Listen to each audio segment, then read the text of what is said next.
Hey guys, it's me, PaPokeman. I'm here to talk about what DC Unchained Need to Survive Part Trace, or 3. I don't speak Spanish. So, today, we're going to talk about what it needs to be free-to-play friendly, and how they're going to go about this. So I broke this down to like 10-ish reasons, or points, or facts they need to follow when they're going to go about this. So let's get right into this. This is just a brief look at a healthy ecosystem, though. You want to have most of your players being free-to-play. Then you're going to have a decent amount of dolphins. That's what you call them in the Reddit. And I'd like to think I'm a dolphin for a lot of games.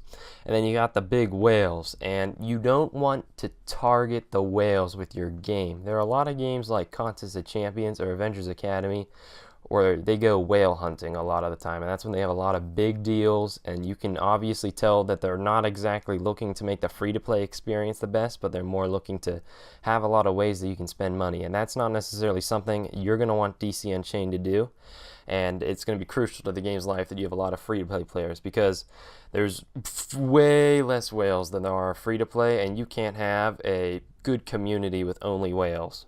So they need to make sure they appeal to everybody. And the first way they can do this is no RNG. It's really hard because as a free-to-play player, you're going to be grinding a lot. There's no two ways about it. But what makes that hard is when there's RNG, and then you can grind for days to get absolutely nothing. And I find that kind of painful in Contest of Champions. So, we have the Contest of Champions crystal on the left, and then we have Future Fight Bios on the right. Future Fight, grinding may be slow, but it's a very steady stream of content, and you know exactly what you're getting and when you're getting it. And you don't want to be paying because you feel you need to, but because you want to. You never want anything to be like, I can't complete this unless I pay.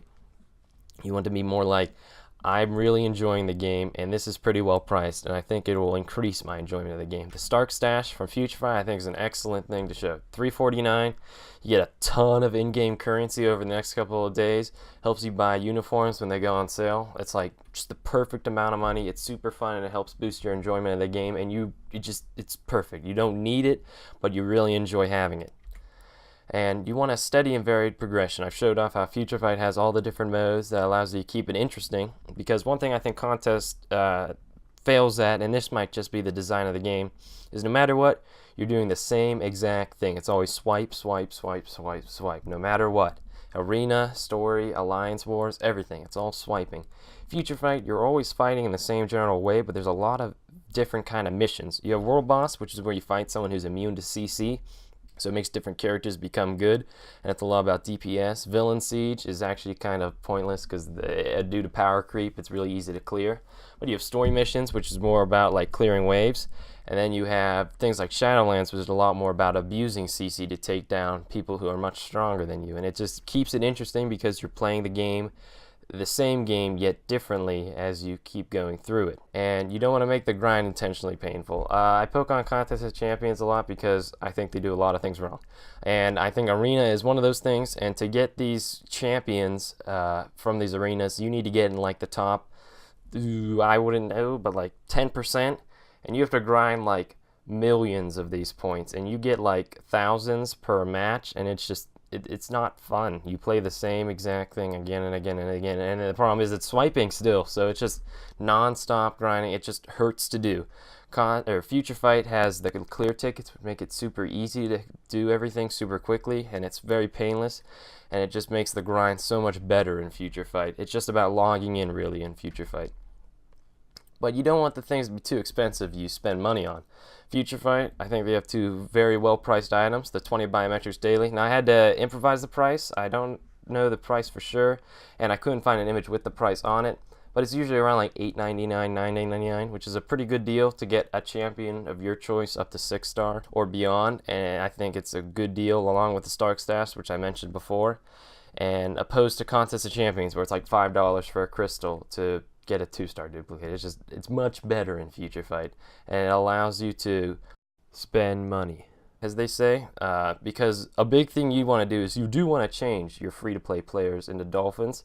They're just something you need to keep around to keep the game interesting for the whales and the dolphins, and you're best off getting a free-to-play player to spend money with these small kind of things like the Stark Stash to buy into the game, as opposed to like $9.99, $19.99 deals. It's really hard to justify that as a free-to-play player, and you're better off having some of these cheaper deals to get them into the whole idea of spending. But a big thing you want to do is when you start out the game is you want to give a free-to-play player a lot to start out with. Future Fight, this is even old. Even though they give you a free 6-star character, they nowadays give you like 2 free 6-star characters. They give you a ton of stuff, allows you to get the game rolling, allows you to experience the best of the game, and it encourages you to get more characters because you get your first 2 characters and you're like, these 2 are really fun to play. I wonder what this character's like. You know, you pick Black Manta and you pick Robin as your starting character, and you're like, these guys are awesome. And you're like, man, I wonder what Aquaman's like. So you're like, I guess I'll farm up Aquaman now because I want to see what he plays like. But you don't want progression to nosedive, and I think Future Fight is kind of guilty of this because they give you those free characters to start out with, and then they throw you into story mode. They're just like, all right, here's 2 characters, now beat World Boss. That's the next big goal as a player, and that's a huge jump from 2 characters. So I think that's something DC Unchained could look to improve on from what Future Fight did, and you don't want to go from getting everything to getting nothing, and it can really hurt the feeling of the game when you're like, man, this sucks getting absolutely nothing.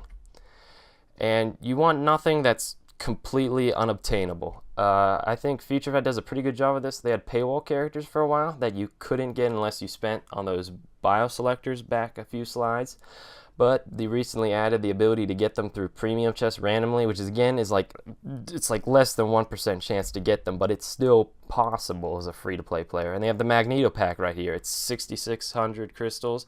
It's super expensive as a free-to-play player. I mean, it's like you get like 25 gems a day. So I mean, as a free-to-play player, this would be horrible. So, you know, for everybody else, we're like, whatever, we'll just spend like $20, we'll get it, and because we really like Magneto. But as a free-to-play player, if they had just put this as like a flat $30 to buy, they would never get it, and it would really hurt to never be able to get Magneto. But it's nice that they can look at this and say, if I really want Magneto, I can go through the torture of farming up that much. You just still want, even if it's torturous, you just want everything to be obtainable as a free-to-play player. You want to have a relatively generous energy system. I think a lot of games do this well nowadays, like Future Fight and Contest of Champions. I think you're able to do everything you want to do when you want to do it, which is really good, and it always wasn't this way. But I think a big thing to note is not everything needs an energy system. You look at some games like DC Legends, they have like fighting energy and to do in versus battles, and like it's just kind of weird because you have to log in like every 5 hours or so to get to use them because they regen like every 2 hours, and it's super awkward to use. What's a lot better is Future Fight just says you have 10 entries, you can do them whenever you want, and then that's it. So you can pay crystals to do more, but you only do that if you're a whale and you want to be at the top of the leaderboard. Otherwise, you just farm 10 whenever you want, and then that's it. There's no energy for it. You know, nobody likes having like 16 energies in a game. Just have 1 energy. You don't want your energy to hinder your farming. You're going to want the materials you can farm per a day to hinder your farming. It feels a lot better than just saying you can't run to say you've run it as many times as you can. So at the end of the day, you want the developers to feel like they're on your side. Contest of Champions, it doesn't feel that way. It always feels like Kabam's trying to get you. They even have kabammed as a, what would it be, a noun, a verb? You say, I got kabammed when you open crystals, and you get absolutely nothing. Like, kabam, everybody hates them in their community. Netmarble, Future Fight, we look at them and we're like, these guys are pretty great most of the time. They give us a lot of free stuff. They give us good updates. And you want to be liked by your fan base. It'll just make the community much better. It'll make everything better. It'll make updates go better. It will allow the game as a whole to feel better. Like you'll feel good when you're spending money if you think the developers like you. Contest of Champions, every time I'd buy something in there, I'd be like, why am I'd have regret afterwards. Your Future Fight, I spend money, I'm like, I'm supporting these developers that support me.